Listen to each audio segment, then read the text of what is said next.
and welcome to a new episode of the Bubbles and Berries podcast. If you're new here, my name is Ode and I'm coming to you from Edinburgh in Scotland, and I've got just a regular podcast episode for you today. Before we start, I just want to say thank you for all the love on my previous video, which was my Everything I Knit in 2024 video. So many new people, new subscribers joined us, so welcome if you're one of them. And of course, if you're a returning viewer, welcome back. It's always really nice to see you. And yeah, I hope you like this episode. I think it might be a bit of a shorter episode because I don't have a ton of projects and a lot of my whips are in very early stages because I'm going on a trip. Well, I'll be back by the time this video comes up. I'm filming a bit ahead, but basically, as of when I'm filming this, I'm going on a trip soon, and so I just cast on a bunch of small things to have with me. So, and that's where all of those projects are, but I also talk about them. And yeah, another thing that I would like to mention before I start is regarding my shop. So I guess if you're new here, maybe you don't know, I make embroidered stitch markers. That's my job. And I have a shop, which is bubblesandberries.com. And yeah, and so the next shop update will be this Sunday, the 9th of February, which is when this video goes up. So there should be stock available, or like it would be open for order when you're watching this video. Yeah, the way I'm going to do it this year, or for now at least, is because I get quite a lot of orders now, and just to make sure I can keep up and send everything in time, I'm going to do a bit of a shop update kind of thing. So I'm going to open the shop to be able to take orders, and then once I've reached capacity, I will just close the shop and I will announce the next date for the next shop update on the website. And yeah, it's not my preferred way of doing it because it's a bit stressful.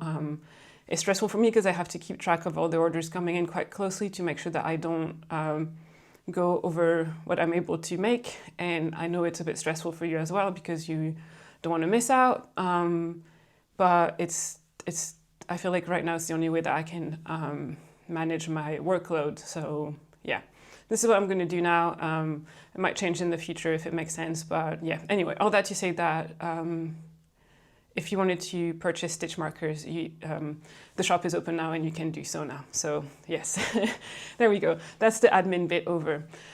I'm just going to go straight into the podcast. I have, starting with finished object, I have just one, and then I have 4 whips. I've got my notes to the side, which is what I'm looking to the side. 4 whips, I believe, and then an acquisition, which was a gift actually, and then a few books, book recommendations. Again, if you're new here and you joined us with my Everything I Knit in 2024 video, I do usually a small book section at the end of each podcast. I really enjoy reading cozy murder mysteries, and I know a lot of you do as well, so I usually share what I've been reading since the last episode, and you guys also share what you've been reading or recommend books that you think I might like and other people might like as well. So it's been really fun, and I think I've really enjoyed doing this. I haven't been doing this like ever since I started my podcast. I think I've been doing this since last autumn or something, and you guys seem to really enjoy it and I enjoy it as well. So yeah, that's what you can expect from the video today. Let's just start right away with my finished object. I have just this one. I was talking about it in my previous podcast episode that this was a project that I cast on in very early January, and my goal was to finish it by the end of January so that I could take it with me on the trip I'm going to, which is and wear on my birthday because I'm going to visit my family and celebrate my birthday with them. And so yeah, success. I finished it. We're leaving tomorrow. It finished drying last night and I sewed on the buttons just before recording. So we made it just. So this is the Beatrix Cardigan by Gregoria Fibers. I'm just gonna get up quickly. This is what it looks like. It's a nice textured stitch. It's quite easy. It's not a cable or anything. And then it does have a cable on the side. Again, not a very difficult cable at all. And then it has cables along the button bands and button loops like this. I don't know how to show you, like loops like this, as opposed to buttonholes, and ribbed collar, ribbed cuffs, and ribbed hem at the bottom. So yeah, so like I said, this is the Beatrix Cardigan by Gregoria Fibers. I made mine in size 2. As per pattern, the recommended size for me was size 3. However, I was afraid that I was going to run out of yarn. I ran out of yarn anyway, spoiler alert. But also, I felt like the size 2 had plenty of ease for me. I think this has maybe like 20 centimeters of positive ease, or it did when I was knitting it, and then it grew a bit with blocking. And I think the size 3 would have had like 26 or something, which was a bit too much, I thought. This is definitely more a jacket for me than a cardigan, just because it's quite chunky, but I love it, and this is what I intended for it. Like, I wanted it to be a jacket, not a cardigan. The yarn that I'm using is the Rerum Natura Cyrano. I still have a ball here. So this is their sort of like worsted weight yarn. It's 150 meters per 100 gram. And I'm using the shade Aubépine, which is their red shade, which is a really nice dark red, like a dark red that doesn't lean too into the purple or the blue or too into the orange. I think it's a really nice, true dark red, which I really like. It is 100% non-superwash merino, and I used a lot of it.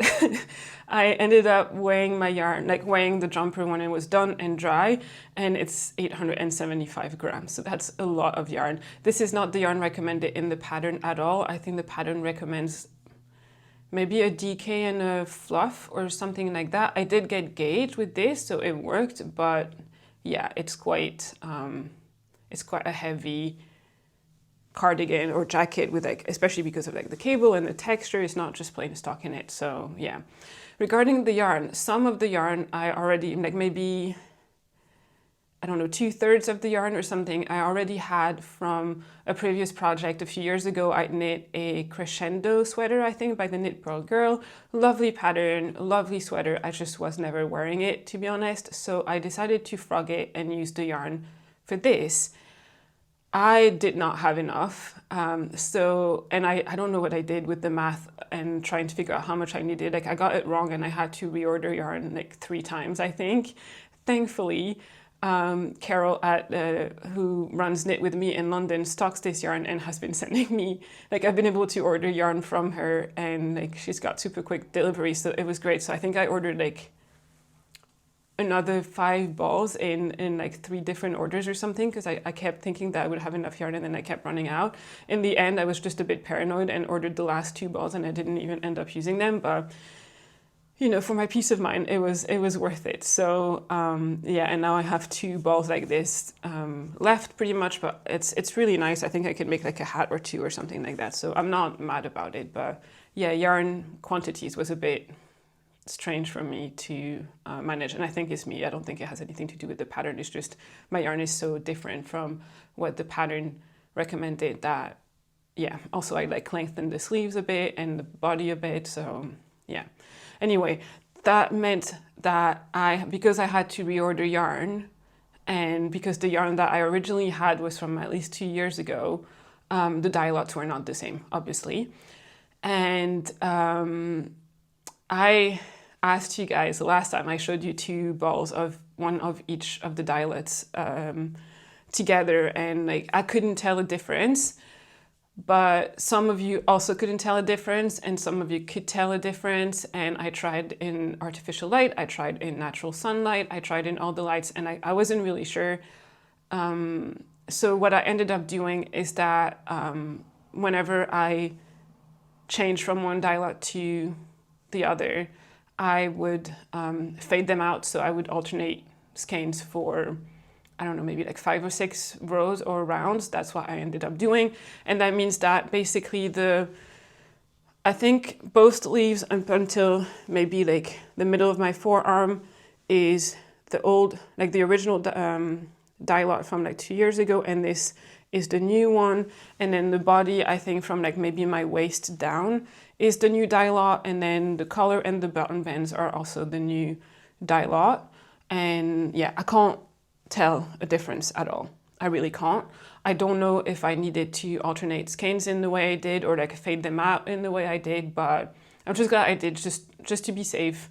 And yeah, but I'm really pleased to say that it worked really well. I can't tell a difference. This is obviously a yarn that has been dyed. It's not like a natural undyed colorway. And so it's really nice to see that, at least in this case, the rerum is very consistent through their dye lot, which I think is really good. It's a really good thing to know as well. I have bought, like I have some balls of their like bouleau colorway, which is like a very pale gray, and I had to buy some more. So I also have like the whole quantity that I have is also made up of 2 different dye lots. And once again, I can't really tell a difference, but I think in this case it's also undyed. So maybe I feel like when it's undyed, it's easier to have the exact same shade. But yeah, I don't know. It worked out well. I think I'm pretty confident to say that the rerum is pretty consistent across dye lots, and that if you ever need to buy some more, with just a bit of fading just to be safe, you should be fine. Yes. Now this knit, it was really nice to knit. I have to say that. It was, I would say it's not a beginner pattern for sure, but it's also not incredibly complicated. And it was quite fun to knit. It worked up fairly quickly because it's such a large gauge and big needles. I think I ended up using 5mm needles for the body, which was what the pattern recommended, and I got gauged that way. I used 4mm for all the ribbing. What I also did, because it's a saddle shoulder construction, so you start with making like a rectangle of that cable, the cable that's on the shoulder, basically that's where you start. You make 2 of them and then you sort of join them. And so because I was knitting cables flat, and it's quite a bit of, like basically because they're so chunky and everything, I think you would have seen if it would have been visible if I had been rowing out. So when I was doing it on the shoulder, I used 5mm on the knit side and 4mm on the purl side, and it worked really well. For the sleeves, because they're knit in the round, it's not a problem, obviously. And then I also used 3mm needles, which is not asked for in the pattern, but basically I used it on the cable on the button band again to prevent, on the purl side, to prevent rowing out. And then I used it in the collar, and I'll just come back to that in a minute, but it was a small modification that I made. So yeah, just, you know, it's always an option to not have, when you're knitting flat, to not have the same needles, size of needle on like either end of your cable to, you know, if your knits and purls or not, the tension is not the same. Anyway, I ended up making a few modifications to these patterns, and there was a few things that I had to figure out. Due to one main issue that I had with the pattern is that the pattern doesn't really give any instructions on how to, on if you want to lengthen the sleeves, lengthen or shorten actually, if you want to modify the length of the sleeves and the body. And the thing is that it's not really a pattern where you can just keep going and that's it. Because if you lengthen the body, then obviously it's going to affect your button band, and the button band has cable, so it has a stitch repeat. So you have to account for the number of rows that go into that stitch repeat, so you don't end up in the middle of a cable, for example. And then the sleeves has the decreases that go to the wrist here, and that start sort of like here. And so you also need to take that into account if you want to lengthen the sleeves, and there was no information about that. So that led me to have to do a lot of figuring out and a bit of fudging here and there. And I'm just going to go into details just now. So for the body as it was recommended in the pattern was just too cropped. It was just too small for me. And yeah, so basically I just kept going to the length that I wanted, and thought I would just figure out the button band later. I guess in hindsight I could have just like knit the body down to the length of one size up or two sizes up, but at the time I wasn't really thinking about that, so I thought I would just figure out the button band later, and in the end it worked out. But yeah, like if you want to lengthen the body or even the sleeves, it might just mean that you have to knit like another size, or like follow the instructions of another size, but that you have to figure that out. Like the pattern doesn't tell you what to do if you want to lengthen or shorten the sleeves and the body. So yeah, the sleeves. So I had a couple of issues with the sleeves, and all had to do with the decreases. So if I show you here, the decreases are like this, and you basically have like one line of stitches like this, which are that's made by central double decreases. The pattern, the texture pattern is made over 2 stitches, but then when you do the decreases, then you don't always have 2 stitches either side of that central double decrease. Sometimes you just have 1 stitch.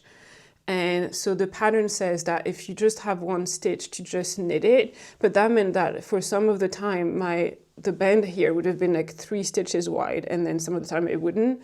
And I don't know, I didn't like the way it looks, and it seemed kind of weird, especially because when you do the short rows, so there's some short rows at the back, it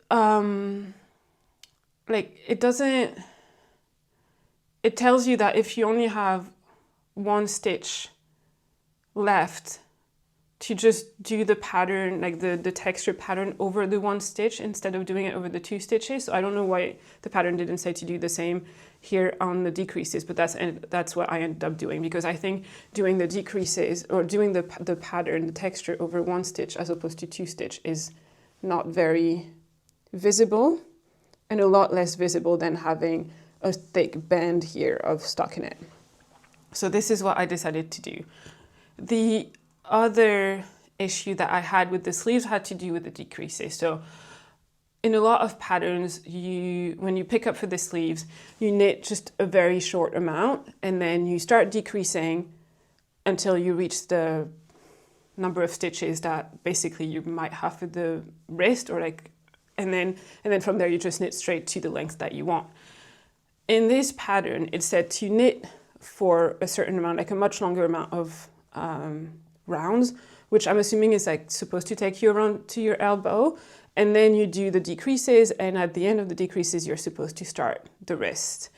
First of all, I did that to start with the first sleeve, and I was nowhere near my wrist, and which was really strange because I have shorter arms, so I tend to need to shorten my sleeves a lot. Like if I do sleeves as per pattern, they're usually too long, but in this case they were just way too short, and I am on gauge. So I don't know what happened. I also looked at other people's product pages and no one said anything, so I don't know, maybe it was just me. And then also with the decreases, what happened is that, so you knit straight for a while, then there's one set of decreases where they're sort of a few rows apart, like quite far apart, and then there's a second set of decreases where they're much, much closer. And what that ended up doing was like a really weird angle, like it would be straight, and then like slightly bent, and then like very bent, and then if I needed to keep going to have this length that I want, I had to go like flat like this. It was just, it didn't look good at all. I think part of it is my yarn choice. It's quite chunky, it's quite bulky, it really shows.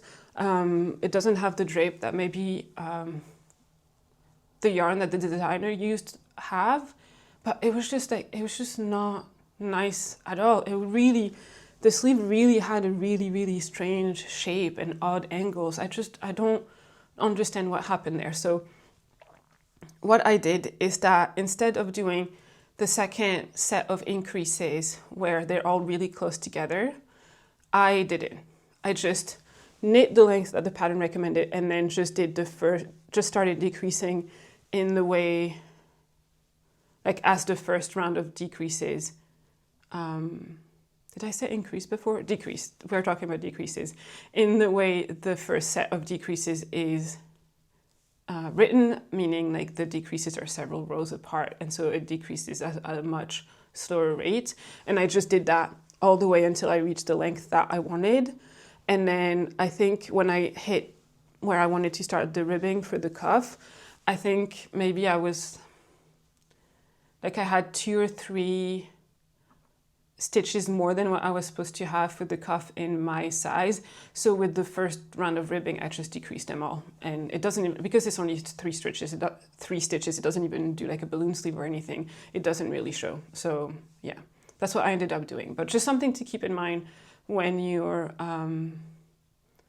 doing your decreases on the sleeves, if you want to do this pattern, is that, I don't know, they might be a bit funky, I guess, or you might need to do some, like, anticipate and do maybe some more calculation to anticipate like the length that your sleeve is going to be, or you might need to knit to like pick up the number of stitches recommended for your size at the sleeves, but then in terms of length, follow the instruction for another size where the length of the sleeve is closer to what you want. But yeah, it wasn't the easiest. Like, it wasn't difficult, but it did cause me to rib back a bit, and it did require quite a lot of thinking. So yeah, which is why I'm, like I said at the start, it's not a big enough pattern, definitely. But yeah, in the end, it worked really well. The first sleeve always takes so much longer because you're figuring everything out and you're like marking all your rows and counting a lot more and everything. And the second sleeve goes much faster. So yeah, it was just fine. Just something to keep in mind. A couple more modifications that I made. One was for the button band. So like I said, the button band, because I had lengthened the body a little bit, I didn't have the stitch count. When I picked up my stitches, I didn't have the same stitch count as the pattern recommended. So I had to sort of fudge it a little bit. And basically what I did is that I focused on the cable. And I did as many repeats of the cable as I could. And then when I reached the bottom, I sort of, I'm going to try and show you if I stand up. Let me see. I sort of knit kind of flat for a little bit or without cabling, and then just did my bind off. It was over just a few rows, and I'm very happy with how that turned out. I think the pattern does recommend a little section of flat knitting anyway.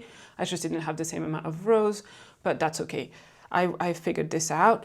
Also, I was a bit confused because in the pattern, it says like when you have to pick up stitches for the button band, you don't pick up the same amount of stitches on the right and on the left button bands, and I don't really understand why, but it could just be me. If I hadn't lengthened the body or anything, I would have happily just followed the pattern blindly and just trusted the pattern blindly. But yeah, I kind of did my own thing. I made sure that I picked up the same amount of stitches on both sides, and yeah, again, I had to kind of figure it out on my own. So because the pattern doesn't really say anything about lengthening the body and how that's going to affect the button band, so you kind of have to figure it out.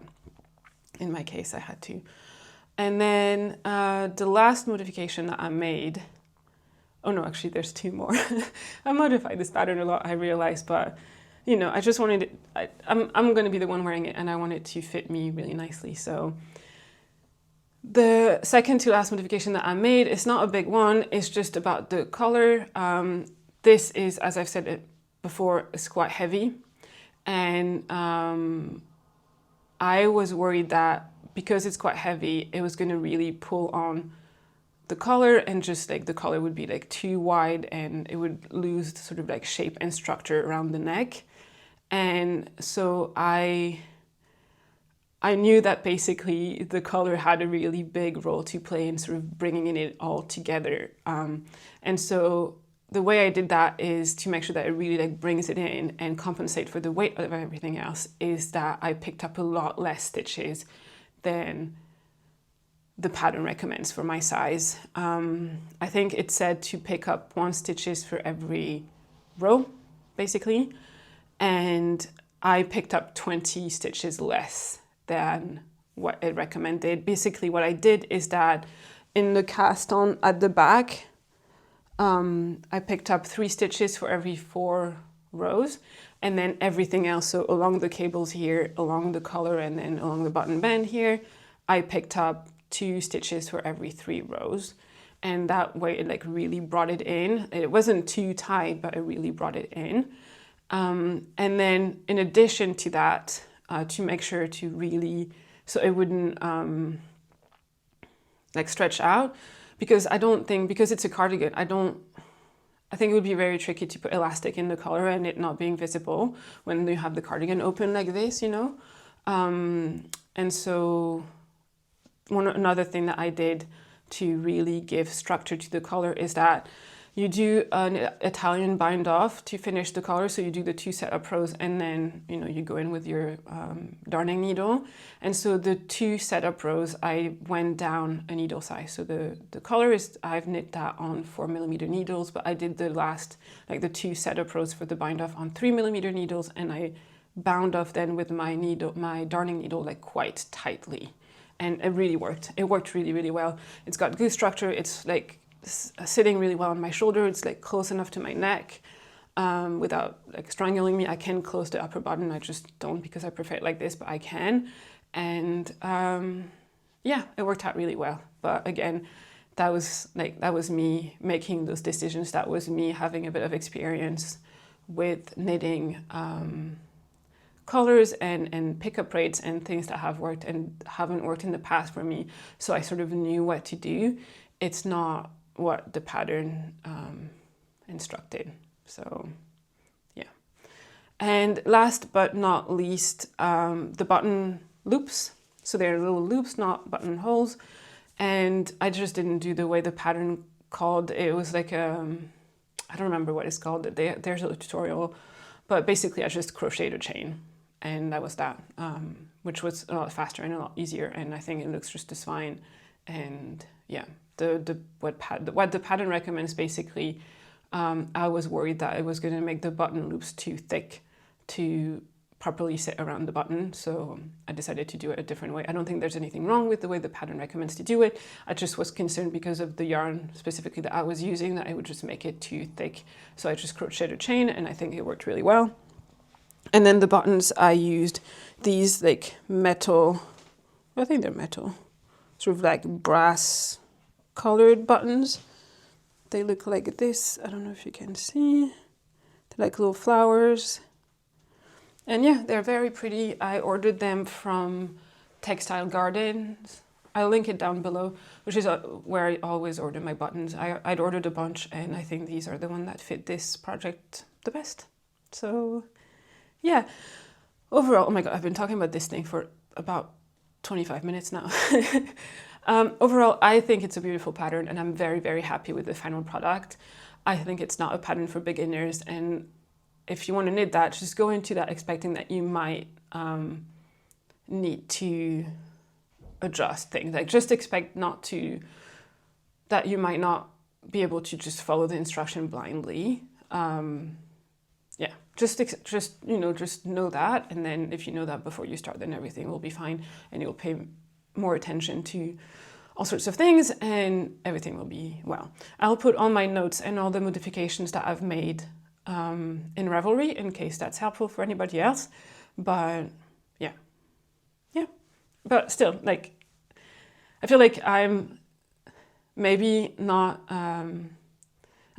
I don't want to be negative about the pattern because like I really, really loved it, and I kind of enjoyed how like all the modifications that I made.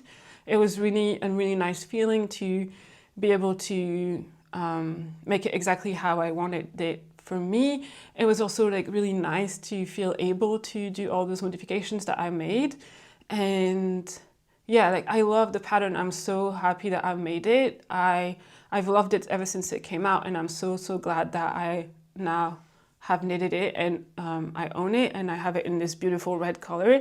I think this will be also, I don't tend to wear a lot of red all the time, but I really like it, and I think it would be something really nice to wear, for example, at Christmas next year as well. It feels a bit like a nice dressed up, like fancier piece for me. And yeah, it turned out exactly how I wanted it to turn out for the purpose that I wanted it to have in my wardrobe. So I'm very pleased with all of this. Yeah. So that's all I will say for now. All right, so that's the only finished object that I have. Again, I'm really pleased with being able to knit it in like about 3 to 4 weeks. It was pretty much my sole focus for that time, but yeah, I really enjoyed knitting on it. I think also because it was my sole focus and I had a deadline and I was like a self-imposed deadline and I wasn't sure I was going to meet that deadline. I sort of prioritized it a bit more and, for example, like made sure to take half an hour in the morning before starting work to knit on that to make progress. And it sort of like formed a habit of knitting a little bit before work in the morning, which has been really, really nice. And I think I'm going to continue doing this whenever I can, even when I'm not knitting on a deadline. So yeah, that was also a really nice thing that this working on this project created. So yeah. Anyway, before moving on to my works in progress, I would like to take a minute to thank the sponsor of this video, which is Skillshare. So Skillshare is the largest online learning community for creatives with thousands of classes led by industry experts across film, illustration, design, freelance, productivity, and more. Skillshare can help you take your careers, your skills, your hobbies, your passions, your side hustles to the next level. Skillshare has this new feature now, which I really, really love, called Learning Path, which are basically curated collections of classes centered around specific skill, which will allow you to dive deeper and really master whichever skill that you're learning, which basically is Skillshare creating for you a really nice playlist for the skill that you're learning. I've done quite a few classes of Skillshare, but lately I have been doing a class by Ali Abdal called Notion Masterclass, Maximize Your Productivity and Organization. So if you don't know, Notion is a sort of like productivity and organization app. I think you can do pretty much anything you want with it. I have been using it for a few years now as sort of my planner / bullet journal. I used to use like a paper, like notebook bullet journal, but then it started working for me because I needed something to have like out and about, and I didn't always bring my journal with me. So I switched to Notion and I created my own sort of template and my own sort of bullet journal, but digitally on Notion.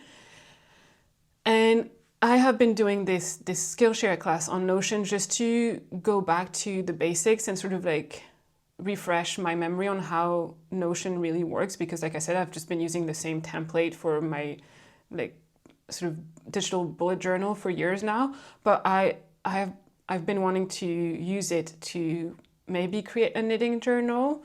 I've been really toying with the idea of using a knitting journal for my projects, something different to Ravelry. Like I feel like Ravelry, like I want something digital because I want something to be able to have with me out and about, or not have to carry a physical journal throughout the house. And I feel like Ravelry is pretty limited. I don't really like, it's great, it works great, but it doesn't work the way I want or need it to work. So with this Skillshare class on Notion, I have started designing my own template for like a Notion-based knitting journal. I'm not going to show you exactly what I've been doing just yet, because it's very early stages and it's not like I really need to perfect it. And I think I will only be able to do that like over time through using it. But if that's something that you might be interested in, then I'll be happy to share my template in a few months when I'm happy with how it is. But yeah, it's been really, really fun. And so I'm really glad that I've been able to do this class, and I'm really glad that now I have like I'm on the way to having a really nice digital, practical knitting journal that really works for me and for my specific needs. So yeah. Anyway, if you also want to try using Skillshare, whether because you want to create your own knitting journal or for any other skill that you might be interested in, the first 500 people to use the link in my description box below will receive a 1-month free trial of Skillshare Premium. So, click and try it for yourself and get started today. Anyway, thank you so much, Skillshare, for sponsoring this video. Let's move on to my whips now. I've actually been using my new Notion template throughout so far in this podcast, and I feel like it helps me in my knitting, throughout knitting my project. But I think it also, because things are organized in a way that I really like and that really makes sense to me, I think it makes it easier also when I podcast to not forget things that I want to share with you. So yeah.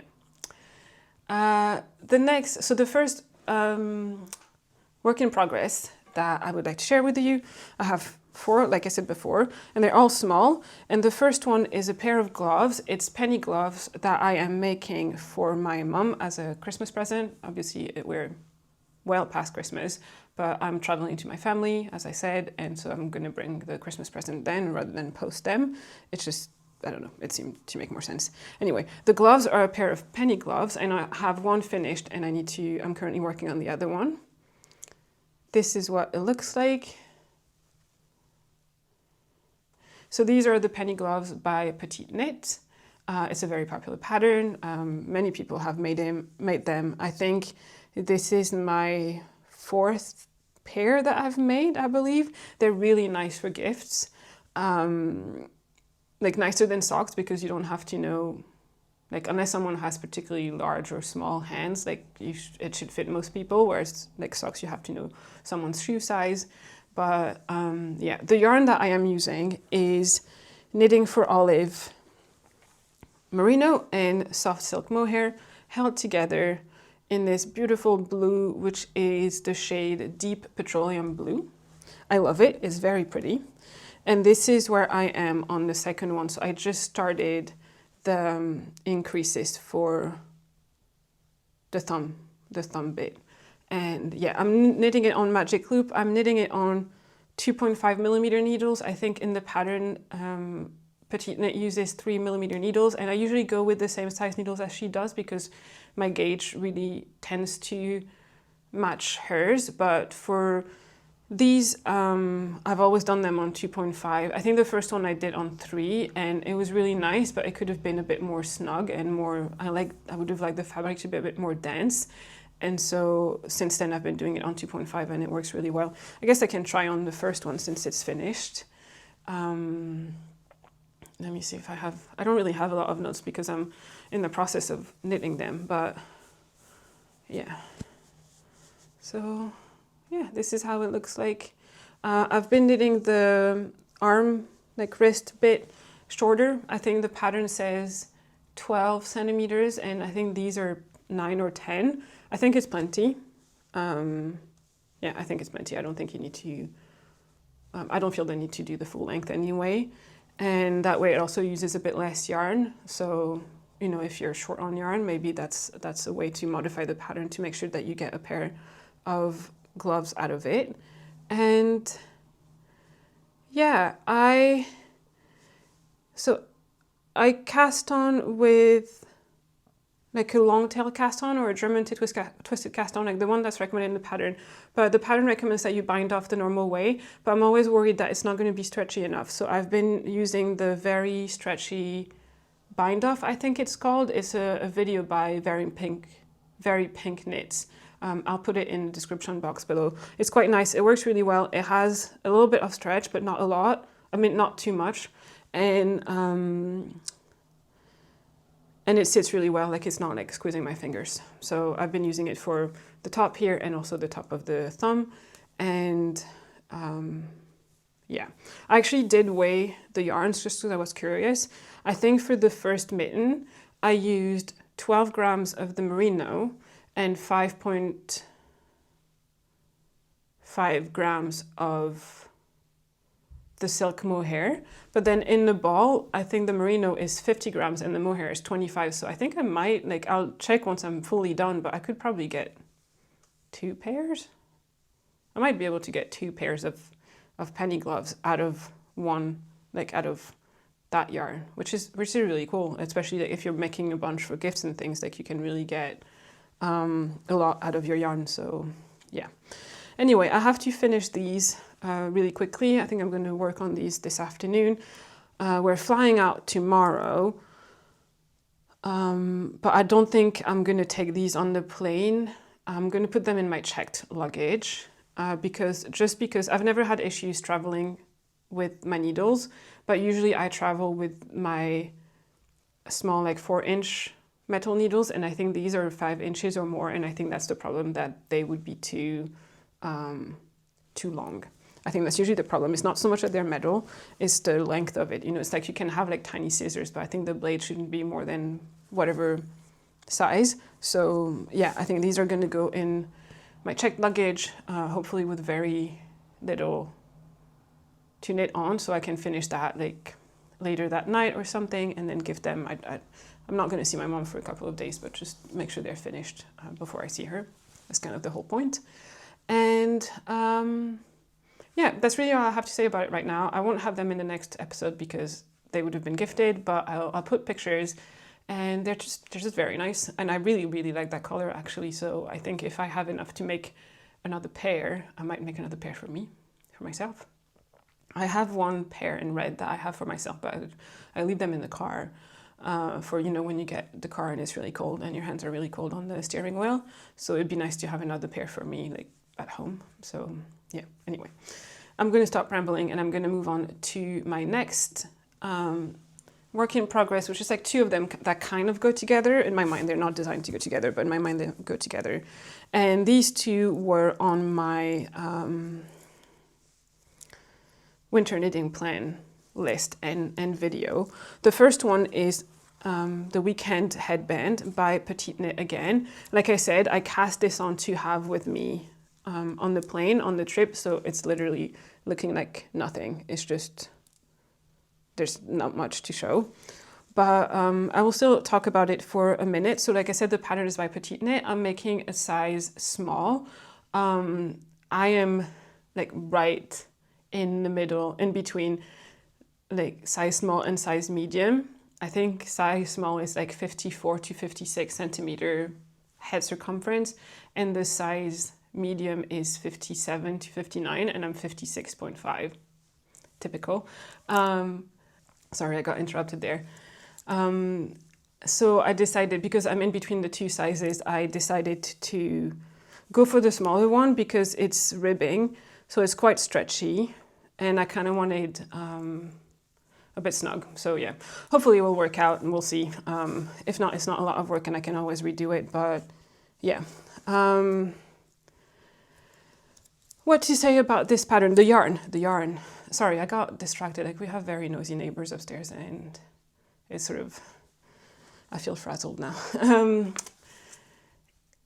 The yarn that I'm using is Peer Gynt. Those are leftovers from my Midland neck that I've talked about in a previous episode. And so they're Peer Gynt from Sentinel's Garn in the shade Almond 2511. That's what it looks like.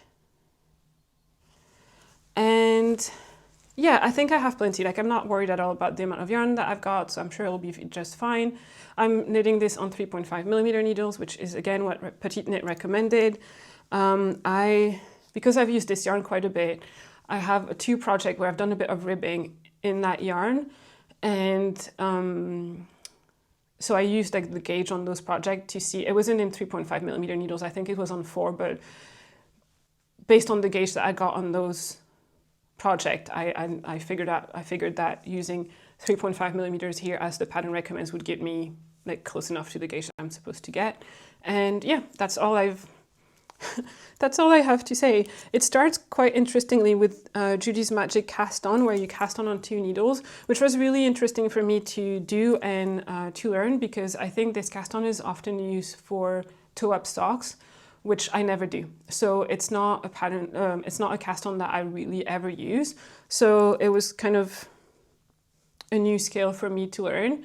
It's not, I don't think it's a skill that I'm going to remember. It's probably one of those skills where you have to watch a tutorial every time you want to use it, but that's fine. Anyway, so that's the Weekend Headband by Petite Knit. And then the second project that I'm saying like goes with it, because basically it's using the same yarn and I'm knitting them to wear as a set, is the Celeste Mittens by Petite Knit. So you may have seen in a previous video that I made a Celeste sweater. I'll pop a picture here of the one that I made for myself, and I have leftovers from that. And I think basically what Petite Knit did is that after designing the Celeste sweater, she designed the Celeste Mittens to use up the leftover yarns that you had from your sweater, which is exactly what I'm doing. So again, I've only barely started. I just had the cuff, so not very exciting. I'm knitting these on 3mm needles so far. I'll change needle sizes as we go for the color work and all that, but I'm just following the pattern's instruction. I'm making size medium. Again, I think I was a bit between small and medium, and in that case I just decided to go for medium just so like it would have a bit more room, I guess. I didn't want them too tight.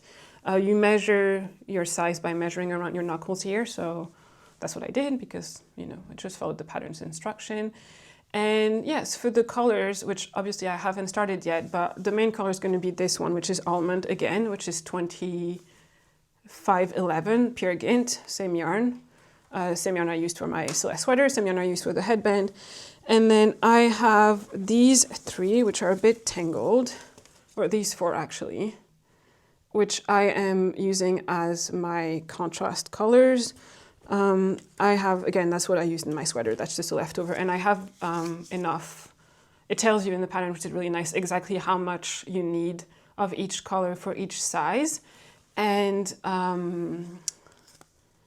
I have enough, like in any combinations that I might want to use them, I have enough yarn. So it was really nice because I could really go with like my preferences for which color I use where, as opposed to sort of with whatever yarn I have is whatever yarn I'm going to get to use for a specific part of the pattern, if that makes sense. I'm not sure that makes sense.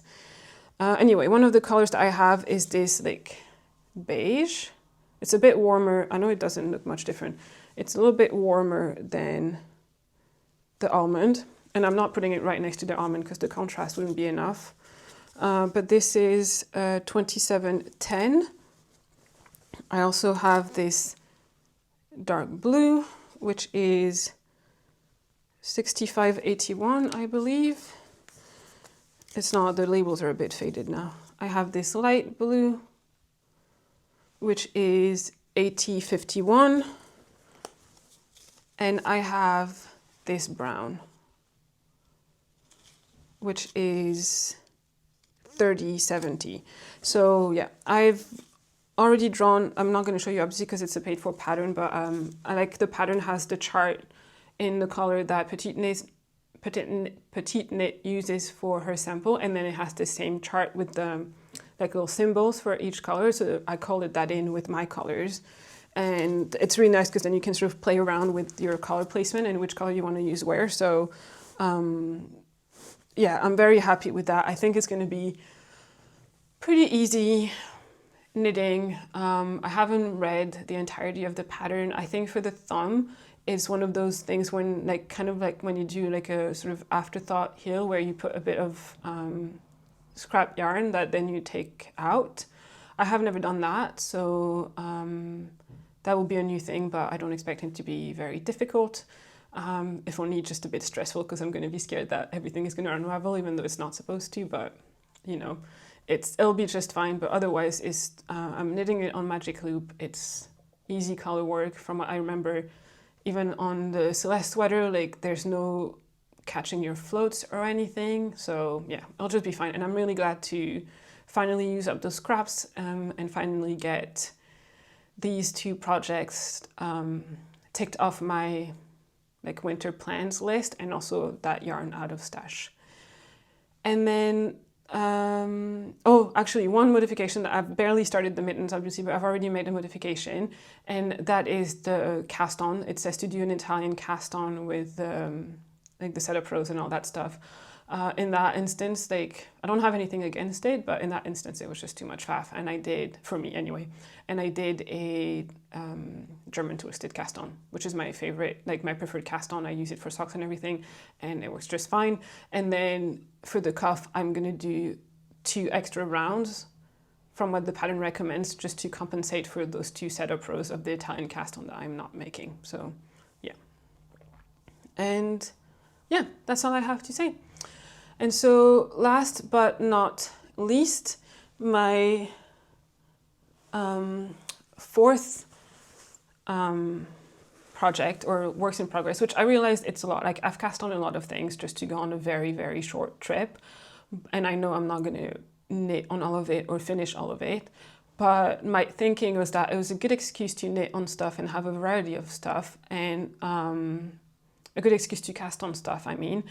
And then I know that if they're cast on, I'm going to finish them because I don't like having lingering whips. So it's sort of kind of a way for me to make sure I work on those projects. Like once they're cast on, I'm going to work on them. So yeah. The last project I am keeping in this beautiful project bag. I have to show it to you because it's so, so nice.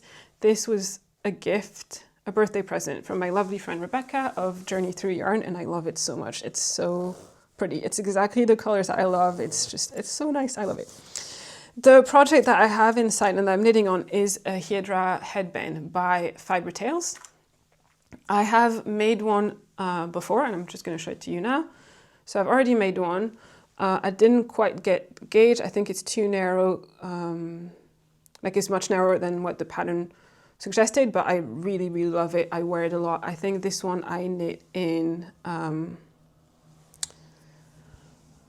John Arbon's Supreme Alpaca Sport or something, held double, something like that. It will be in my Ravelry project pages. And I wear it a ton. I wear it for running mostly when I go out running. And it's very soft and it's the perfect size. The only modification that I made on this one is that I think the pattern is just do a bend and then you like graft the ends together. I chose to do a twist like this. Which I really like and I'm going to do on this one that I'm knitting now. And so I really would like to make another one. I really love it. And I have this beautiful yarn that my dad gifted me. Hold on, tangles. That my dad gifted me 2 years ago. He came with me to Glasgow School of Yarn. He was visiting and he came with me to Glasgow School of Yarn 2023. And he gifted me 4 skeins of this beautiful blue yarn this is Kinross 4-ply. If you follow other Scottish or Scotland-based podcaster, you probably will have heard of it because we're all raving about it, and for good reasons. It's amazing. So the brand is Wee County Yarns, and the base is Kinross 4-ply, 100% superfine lamb's wool. Each skein is 50 grams. You get 205 meters per 50 grams, so it's a fingering weight. And I got mine in the shade Scots Pine, which is a really lovely blue. And so for this project, because this project is knit on 4mm needles with DK weight yarn, I'm holding 2 strands double. And this is what it looks like. I cast it on last night and just did a few repeats to get me started. And yeah. What I really like about this headband is that because it's knit flat, you can really easily adjust the length. And I like that the edges are garter stitch because that makes them really stretchy. I love the little pattern in the middle. It seems right now to have like little gaps in between the stitches, which this one doesn't because this one was a bit thicker in yarn and also it's fluffier. I think this yarn blooms. I think this blue yarn blooms a bit. I have never used it, but so many people have used it and I can't remember if you've used it before. Do you know if it blooms with washing? Asking this because obviously I haven't swatched. The pattern does this, that you don't need to swatch, but just to measure after a few rows. But yeah, it is very, very pretty. As you can see right now here, you have like 2 knit columns. But if you look at this, you have braids, and this is one of Fiber Tales sort of like signature details, I guess, where at the end we're going to unravel those columns and then like braid them back up, which I'm really looking forward to do. I've done it on a few projects. It's really fun. And yeah, I love it. So far, it's really, really nice. It's really enjoyable. I'm going to keep this in my project bag just to compare because this has a really good size. And yeah, what I also want to do, and I haven't cast it on because the headband requires very little yarn. I want to make the matching mittens and I have enough yarn to do that, but the matching mittens haven't been cast on yet. I'm not that crazy. So yeah, I will eventually make the matching mittens and have the set, which I'm really excited about. And yeah, there's 2 sizes for the headband, and by sizes, the sizes have to do with the width. There's a narrow width and a wide width, and I'm doing the wider one, which I think is supposed to be 10 centimeters. I think the narrow is maybe like 8 or 6, I don't know. I attempted to do the wide one here, it didn't really work out, but I still like the width of this one, so it worked out really well. But yeah, I'm doing the white one for this, and I don't know if I have anything else to say. Nope, I don't have any other notes. So far so good. Again, I'll just do a band. I think I will, the way I did before is that before I bind off, I will block it, make sure it's the right length, and then if it is, and I'll just bind it off, and then like sew the ends together in a twist. And if it's not the right length, then I will take out some or knit some more. I don't know, we'll see. But yeah, that is my fourth and final work in progress. I am now going to move on to acquisition. I have just one, like I said at the start, and this is a gift, another lovely birthday gift from my friend Rebecca. And this is this beautiful skein of yarn from the Raw Wool Company. It is so pretty. I have heard of this brand a lot. It has been recommended to me many times. I just haven't really come across them.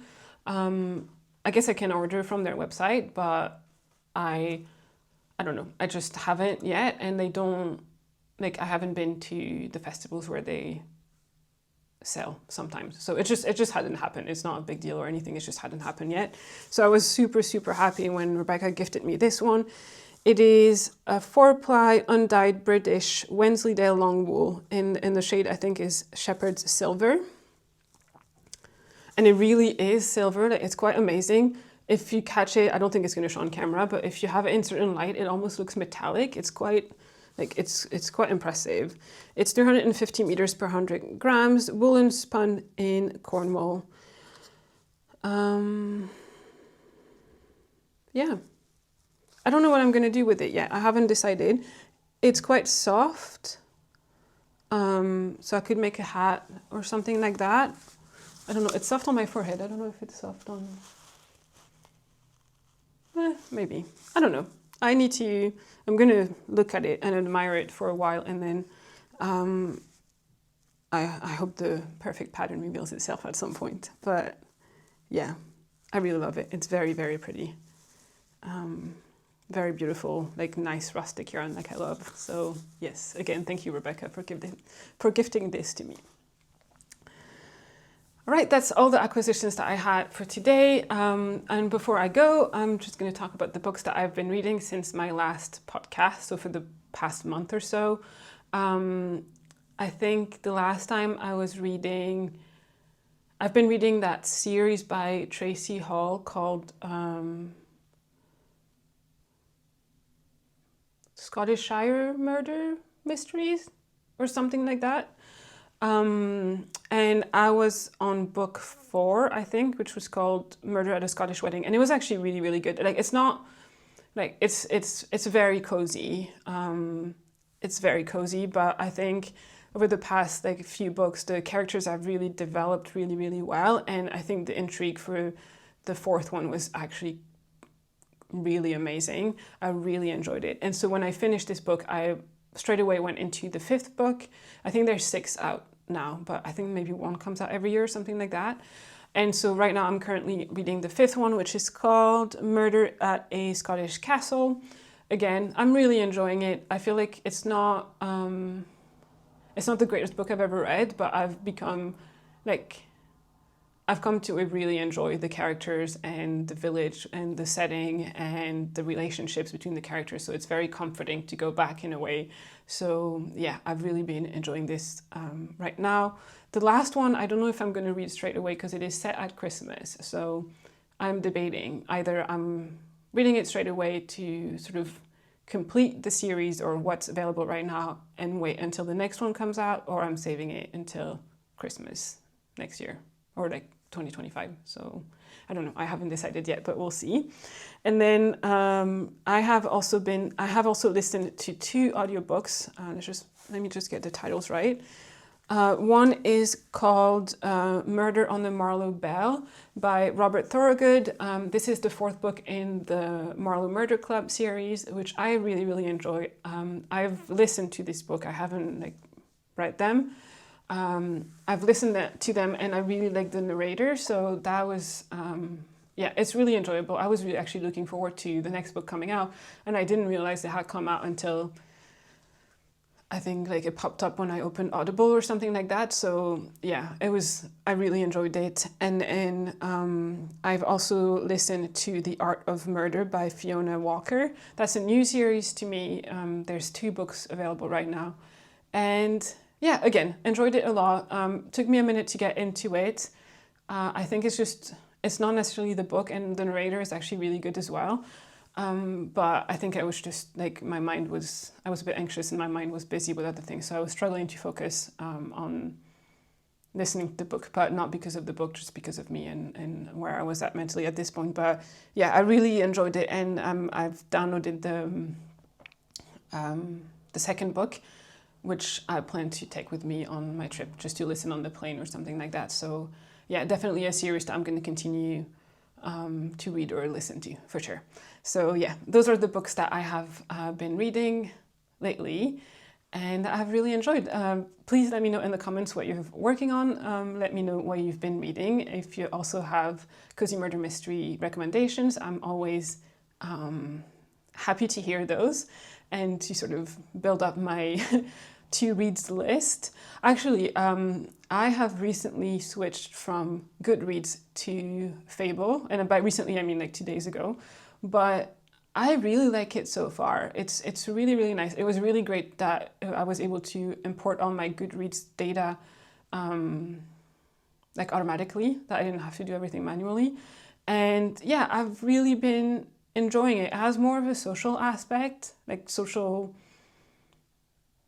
socializing, social media, social whatever, but I'm not really using those features because that's not what I'm here for. But it's a really nice app to use. I like that you can give 1/2-star ratings, because I think on Goodreads it's just it's either 4 or 5 or 3, but you can't do 4.5. I think on Fables you can even do 1/4 stars, which I don't know. I think 1/2 stars is enough for me, but it's good that it's an option. And also what I really liked is that it's not owned by Amazon, which I think Goodreads is. So yeah, I mean, I say that, but I still use Audible and I order on Amazon occasionally. But it's good to have an alternative, and I think I like Fables better. So yeah, just putting it out there in case you're looking to switch from Goodreads, or you're looking to use a reading app to begin with. I think Fable is quite a nice one. So yeah. Anyway, that is all I have to share with you today. Popping on the screen will be a couple more videos for you to watch if you are interested in looking for something else to watch. And yeah, until next time, happy knitting, and I hope I will see you very soon. Bye bye.